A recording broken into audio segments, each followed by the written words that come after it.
Have you ever felt invisible?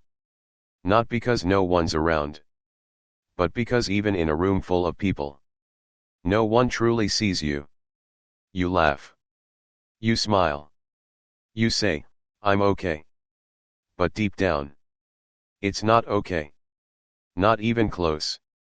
There's a silence inside you that no sound can reach. A weight you carry that no one notices.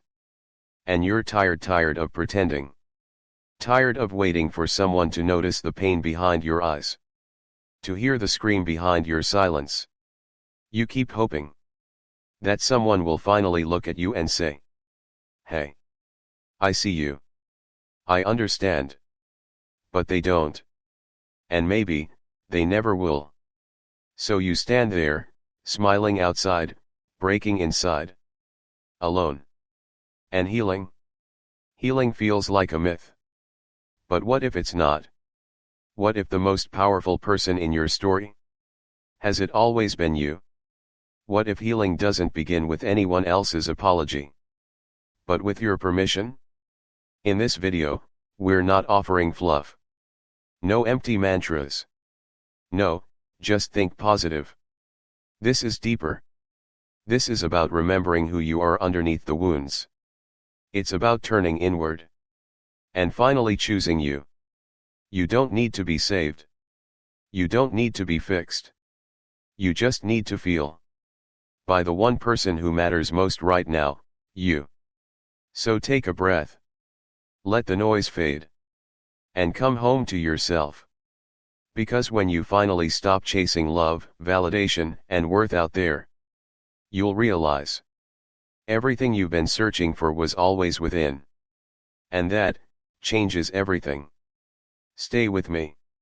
What comes next might just set you free. Part 1, You Are the Cure. Have you ever had a moment where you sat still, in silence, and suddenly the noise inside you got louder? No shouting. No chaos. Just a quiet ache that says, something's missing. You check your phone. You open another app. You scroll, scroll, scroll, but nothing helps. Because the emptiness isn't digital, it's emotional. And what you're craving isn't distraction, it's connection. But not with someone else. With yourself. Let me say something that might sting at first, but could free you forever. No one is coming to save you. Not your partner. Not your parents. Not your best friend. And that's not tragic. That's liberating. Because the moment you realize this, truly realize it, is the moment you become unstoppable. Most people treat healing like a group project. They wait for someone else to say the magic words. I'm sorry. You matter. I love you. But healing isn't about what they say. It's about what you decide.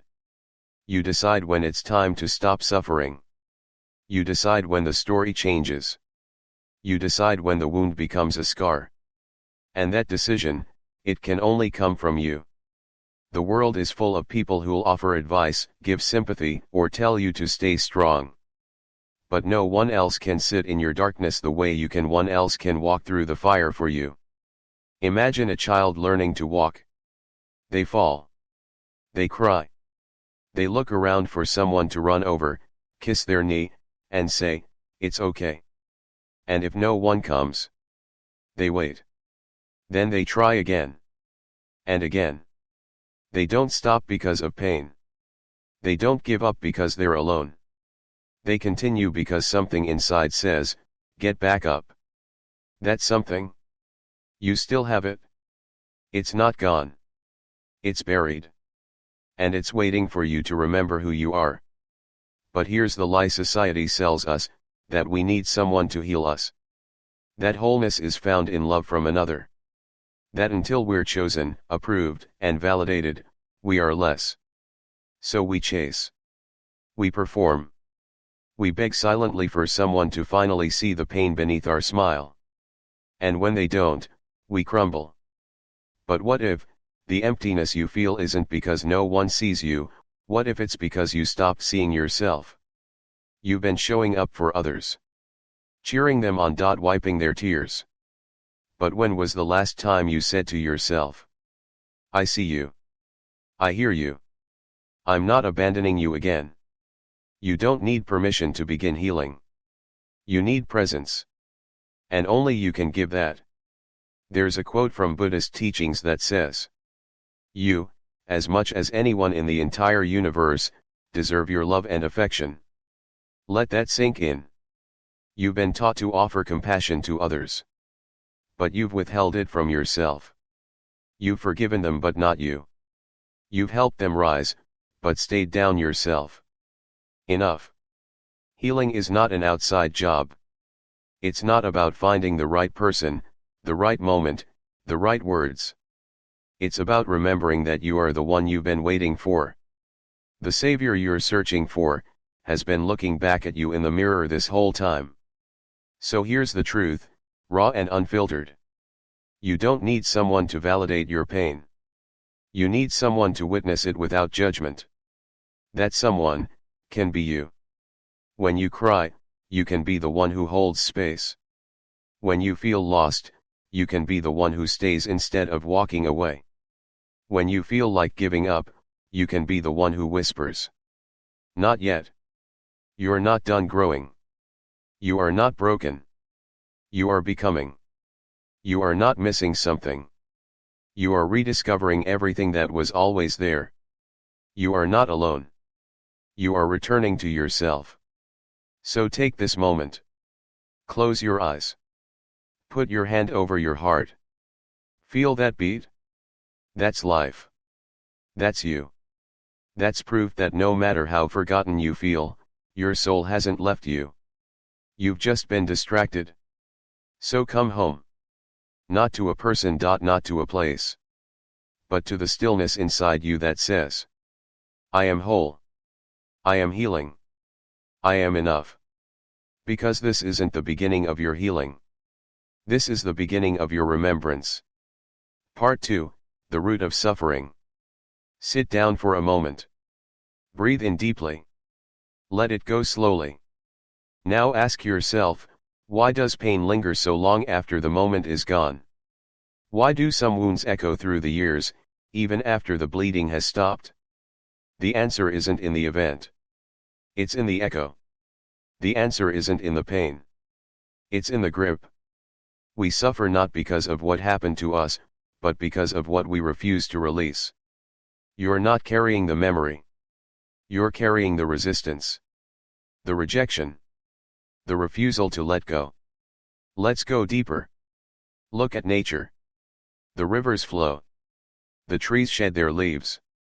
The seasons change. Nothing resists. But the human mind? It clings. It holds. It demands that life should be different. We don't just remember the hurt, we replay it. We relive every word, every betrayal, every moment. As if doing so might somehow give us justice. As if pain might protect us. But here's the truth, pain is a visitor. Suffering is when you invite it to stay. Think of a burning coal. Someone throws it at you. If you catch it, who gets burned? Not the thrower. You. The coal may have been tossed by another, but the fire burns you because you are still holding it. This is how most people live. Holding pain like it's an identity. Like it defines who they are. But it doesn't have to. You are not your past. You are not the person who hurt you. You are not the moment everything changed. You are the awareness that observes all of it and chooses what to carry. So why keep holding on? Why carry pain like a badge when it could be a bridge? A bridge to growth. A bridge to wisdom. A bridge to peace. But to cross it, you must let go of your stories. The ones that say, I'll never heal. It's too late. I'm broken because of them. Let those stories die so something truer can be born. Forgiveness is not approval. It's not weakness. It's not forgetting. Forgiveness is freedom. Forgiveness says, I won't let what you did define what I become. Healing starts the moment you choose your freedom over your history. And it deepens when you realize, You don't need to erase the pain. You just need to stop feeding it. You've been at war with yourself long enough. It's time to lay down your arms and open your heart. Your pain was never meant to be a prison. It was meant to be a path. And every step on that path begins with this truth. I no longer resist what was. I choose what will be. Take a breath. You're not weak because you feel pain. You're strong because you're ready to face it. And when you do, when you stop turning away, you'll find something waiting on the other side, peace, not because the pain is gone, but because you've stopped identifying with it. This is the root of suffering, not the pain itself, but our refusal to let go. So let go. Let it go. Let you go. Not the wounded you. Not the angry you. Not the fearful you. But the free you. The peaceful you. The whole you. You've been carrying this weight long enough. It's time to feel how light you were always meant to be. Part 3, Breaking Free from Emotional Attachments. Take another breath. Feel the space around your chest, the air moving in and out.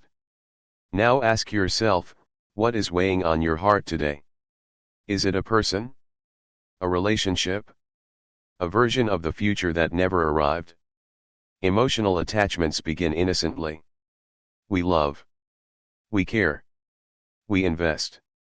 And slowly, without noticing, we begin to rely.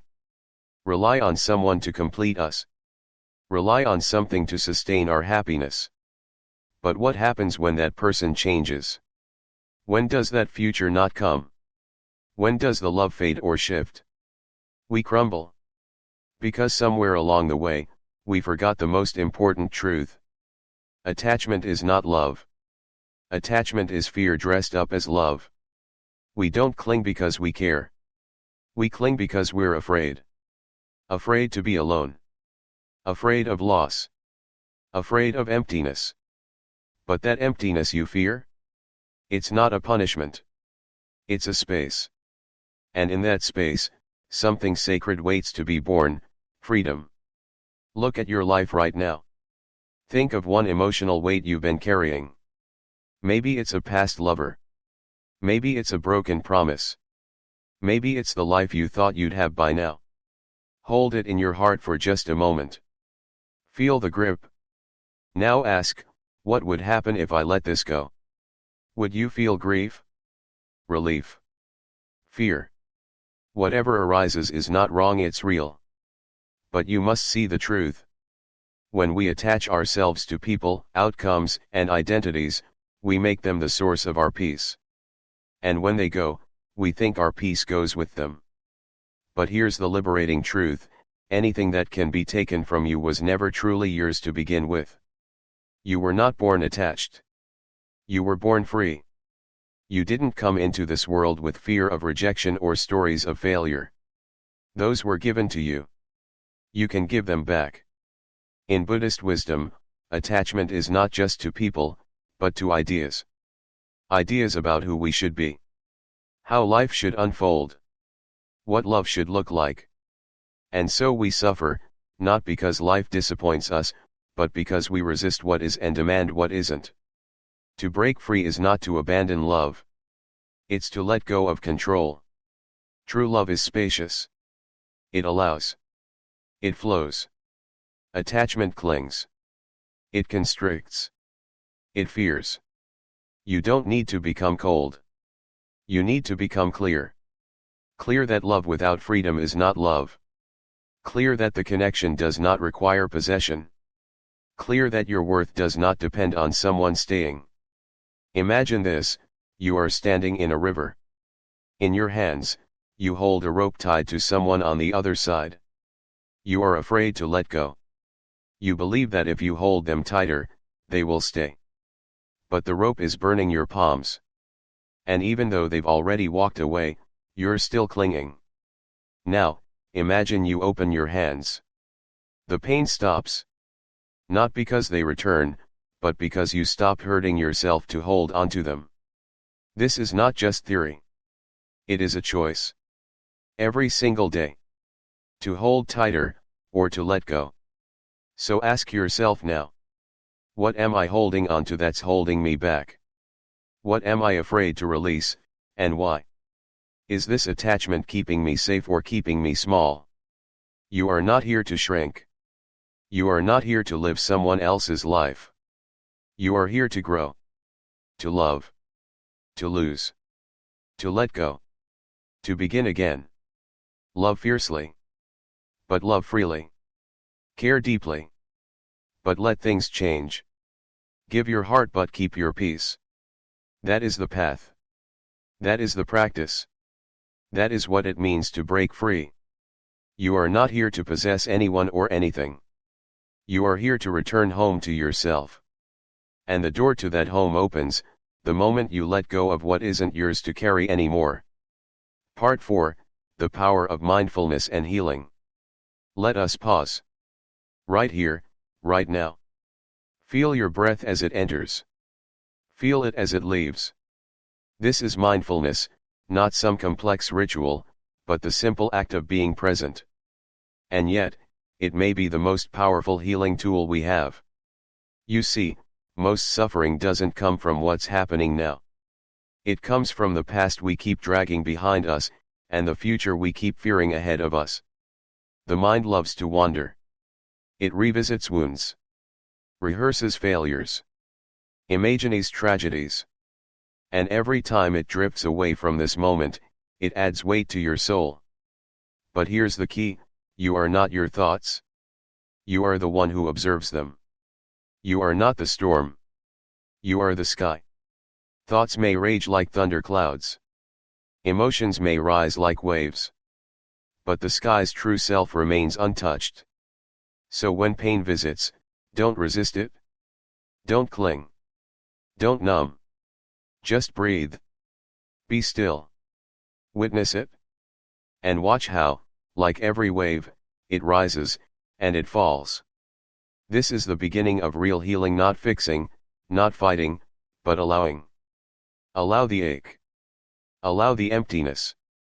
Allow the space to stay open long enough for clarity to arise. When you stop feeding the story dissolves. When you stop resisting the pain, it becomes a messenger, not a master.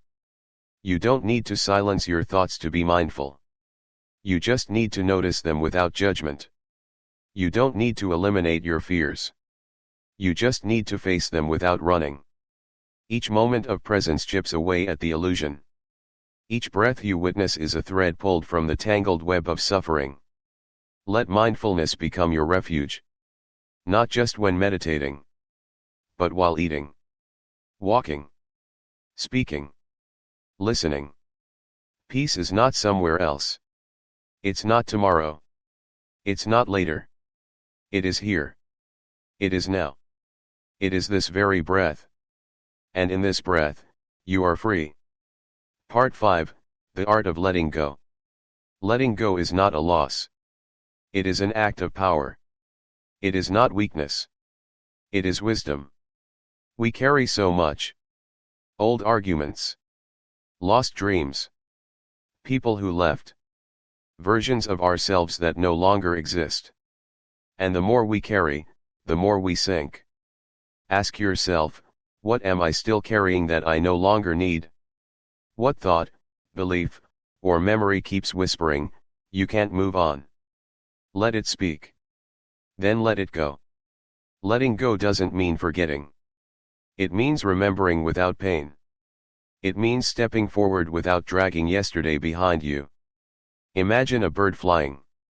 Would it soar if it kept one foot on the branch? You, too, must choose, hold on, or fly. Buddhist teaching reminds us, you only lose what you cling to. So let go. Not for them. Not to erase the past. But for you. For the space you need to become new. Letting go is not a single moment. It is a daily practice. Each breath is a chance to release. Each sunrise is a new beginning. Start today. Not by doing something dramatic, but by loosening your grip on everything you thought you had to hold. Final reflection, embracing wholeness. If you've come this far, then something inside you is already changing. Maybe you thought healing meant being fixed. Being happy all the time. Never hurting again. But now you know, healing means wholeness. It means holding space for both joy and sorrow. It means letting the past inform you, not imprison you. You've learned that peace is not out there. It's within. That solitude is not emptiness. It is power. That you don't need anyone to save you, because you've always had the strength to save yourself. This journey doesn't end here. It deepens. Each day, you will choose again to breathe, to let go, to be. Not to escape life, but to live it more freely than ever before. Because in the end, healing isn't about becoming someone new. It's about remembering who you've always been. Whole. Enough. Already free. And that, my friend, is the greatest realization of all.